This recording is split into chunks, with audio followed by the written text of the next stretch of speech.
नमस्कार दोस्तों, स्वागत है आपका हमारे यूट्यूब चैनल फाइंड करें जॉब्स में। मैं रोहित फिर से एक नई अपडेट लेकर के आ गया हूं जॉब का। और जो लोग भी 2025 में जॉब करना चाहते हैं, ये बहुत अच्छा मौका है दोस्तों। बहुत नई नई अपॉर्चुनिटीज़ और वैकेंसीज़ आ रही है एयरपोर्ट और एयरलाइंस में और उससे जुड़े कंपनी में, तो ये मौका हाथ से जाने ना दे।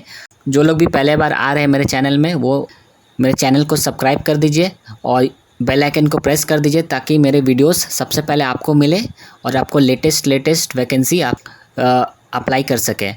दोस्तों 2025 ऐसा साल है जहाँ पे एविएशन में बहुत सारा ग्रोथ आ गया है। एविएशन एक नया जॉब अपॉर्चुनिटी में निकल चुका है। एविएशन एक बड़ा जॉब मार्केट बन चुका है दोस्तों इंडिया में। क्योंकि मैं अपने हिसाब से नहीं बोल रहा हूँ दोस्तों, क्योंकि यहाँ पे एमआरओ, एयरलाइंस या एयरपोर्ट की वजह से बहुत सारा जॉब अपॉर्चुनिटीज़ निकल रहा है। अगर मैं बात करूं जेवर एयरपोर्ट की या नवी मुंबई एयरपोर्ट की या और भी एयरपोर्ट्स जो बन रहे हैं और एमआरओ जो बन रहा है, यानी कि जो भी एयरक्राफ्ट, जो फॉरेन का एयरक्राफ्ट हम लोग लेके अपना बिजनेस करते थे, अब वो एयरक्राफ्ट का मेंटेनेंस, रिपेयर, ओवरहॉल सब कुछ इंडिया में होगा। तो इससे इंडिया का बहुत सारा पैसा बचेगा और साथ ही साथ यहाँ करोड़ों लोगों को नौकरी भी मिलेगा। लाखों लोगों को कम से कम नौकरी मिल जाएगा एमआरओ में, क्योंकि एयरक्राफ्ट बहुत है हमारे यहाँ इंडिगो एयरलाइंस के पास, फिर एयर इंडिया के पास, फिर तीसरे चौथे में जो भी आता है उनके पास। तो बहुत अच्छा अपॉर्चुनिटीज़ है यंग जनरेशन वालों के लिए। अगर आपने 12 पास कर लिया है, ग्रेजुएशन पास कर लिया है, तो ये मौका जाने नहीं दे। दोस्तों आज के वीडियो में हम लोग डिस्कशन करेंगे कि कैसे कोई बीएससी नर्सिंग या पैरामेडिक या एमबीबीएस यानी कि मेडिकल साइंस से जो भी डिग्री जिनके पास है और 2 से 3 साल का एक्सपीरियंस है, वो लोग कैसे अपना करियर एयरपोर्ट या एविएशन में बना सकते हैं दोस्तों।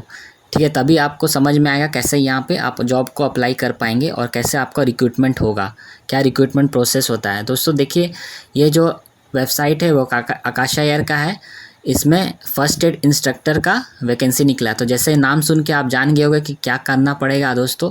और इंस्ट्रक्टर आप जब भी सुनेंगे वर्ड, तो उसका मतलब होता है ट्रेनर। ठीक है, अगर फर्स्ट एड सिर्फ रहता तो वो होता स्टाफ का, लेकिन जब इंस्ट्रक्टर जहाँ वर्ड आ जाएगा वो चीज़ होता है ट्रेनर होगा। तो यहाँ पे आपको कैबिन क्रू और फ्लाइट क्रू जो होता है उनको आपको ट्रेनिंग कंडक्ट कराना किस पे, फर्स्ट एड पे आपको ट्रेनिंग कंडक्ट कराना पड़ेगा दोस्तों। तो यहाँ पे एलिजिबिलिटी क्राइटेरिया यही है कि 2 से 3 साल का आपके पास मिनिमम एक्सपीरियंस होना चाहिए। अगर आप एमबीबीएस डॉक्टर है, जैसे कि आप मेरे स्क्रीन पे देख सकते हैं, यह बीएससी नर्सिंग है, साथ ही साथ रजिस्टर्ड नर्स होना चाहिए। उसी तरह पैरामेडिक नर्स है तो आपका नर्सिंग काउंसिल से वो रजिस्टर्ड होना चाहिए। साथ ही साथ तीनों में फर्स्ट एड ट्रेनिंग का आपने ट्रेनिंग रेड क्रॉस सोसाइटी या अपोलो या इस तरह की संस्था से आपने फर्स्ट एड ट्रेनिंग लिया हो और उसमें आपने काम किया हो।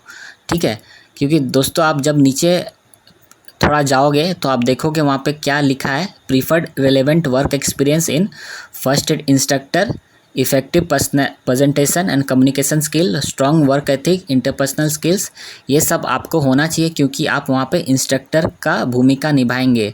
ठीक है, फिर आपको रिपोर्ट किसको करना पड़ेगा, केबिन सेफ्टी ट्रेनिंग मैनेजर को या मैनेजर फर्स्ट एड ट्रेनिंग। ठीक है, तो इस तरह का काम आपको करना पड़ेगा दोस्तों। तो दोस्तों यहाँ पे जो एयरलाइंस है ये आकाशा एयर, इसकी फ़्लाइट बहुत जगह के लिए होती है और इसकी जो जॉब लोकेशन है बेंगलोर एयरपोर्ट में। दोस्तों बेंगलोर एयरपोर्ट एक ऐसा एयरपोर्ट है जो कि बहुत बड़ा बिजनेस हब भी है और बहुत बड़ा, इंडिया से बहुत लोग बेंगलोर में भी जाते हैं और बेंगलोर से बहुत सारा फॉरेन डेस्टिनेशन भी खुलता है। और आकाशा एयर की जो ये एयरलाइंस है, ये जॉब लोकेशन बेंगलोर में है। तो बेंगलोर में बहुत सारा काम होगा दोस्तों, वर्क प्रेशर बहुत होगा, तो सैलरी भी आपको वैसे ही मिलेगी। ठीक है, कंपेयर टू दूसरे एयरपोर्ट में।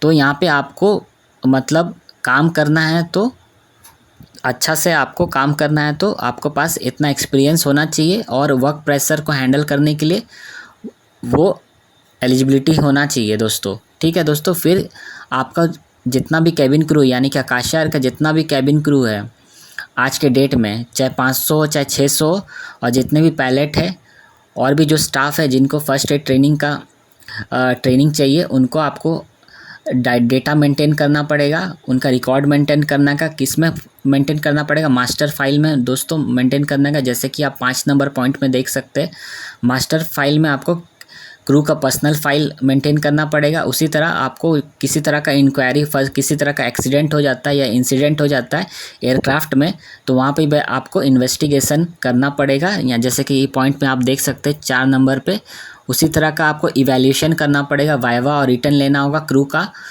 ठीक है, कि ठीक तरह से सीखा कि नहीं, कुछ डाउट है कि नहीं। तो बहुत सारा चीज़ आपको करना पड़ेगा। इक्विपमेंट का भी मेंटेनेंस करना पड़ेगा, रिपेयर करना होगा। अगर किसी तरह का ख़राबी आ जाता है तो उसको आपको कंपनी के सूचना में देना होगा कि ये इक्विपमेंट ख़राब है फर्स्ट एड ट्रेनिंग का, तो उसको मेंटेनेंस के लिए तुरंत भेजा जाए।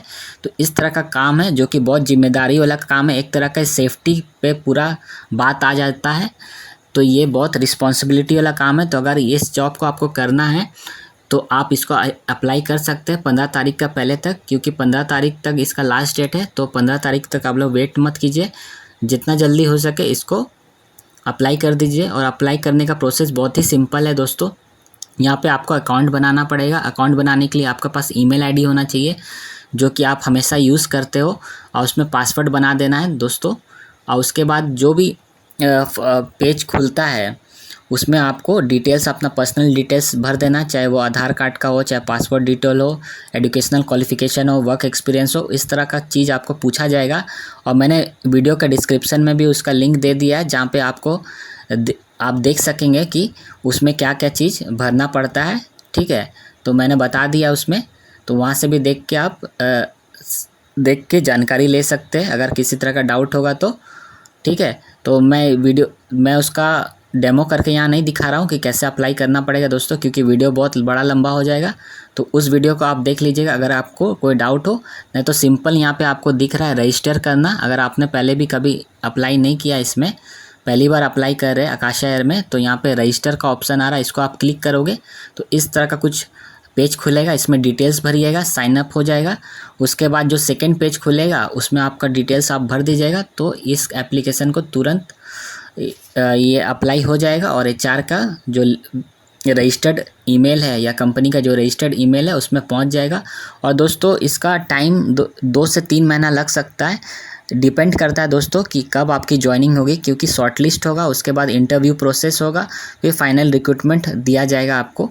और ये डिपेंड इसलिए भी करता है कि कितना जल्दी में होगा, कि उनको कितना जल्दी रिक्वायरमेंट है स्टाफ की, तो उसी पे बेसिस पे आपका रिक्रूटमेंट होगा, ठीक है। कम से कम 2 से 3 महीना लगता है दोस्तों। अगर जल्दी नहीं है तो कंपनी को, अगर जल्दी है तो वो एक महीना के अंदर भी सारा रिक्रूटमेंट प्रोसेस क्लियर करा देते हैं, ठीक है, अगर आप एलिजिबल है तो। और दोस्तों जो लोग भी पासपोर्ट नहीं बना के रखे वो पासपोर्ट बना लीजिए। अगर एविएशन सेक्टर में आपको मेडिकल साइंस में करियर बनाना है तो बहुत ज़रूरी है, इसके बिना आपका ID नहीं बनेगा।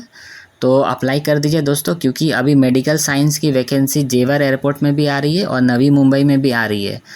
बहुत ज़्यादा वैकेंसी आएगी, सीनियर पोस्ट के लिए भी आएगी, फ्रेशर पोस्ट के लिए भी आएगी, तो उसको आप अप्लाई कर सकते हैं। और अभी से इसकी तैयारी करना आपको ज़रूरी है।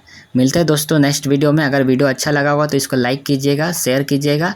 जय हिंद, वंदे मातरम।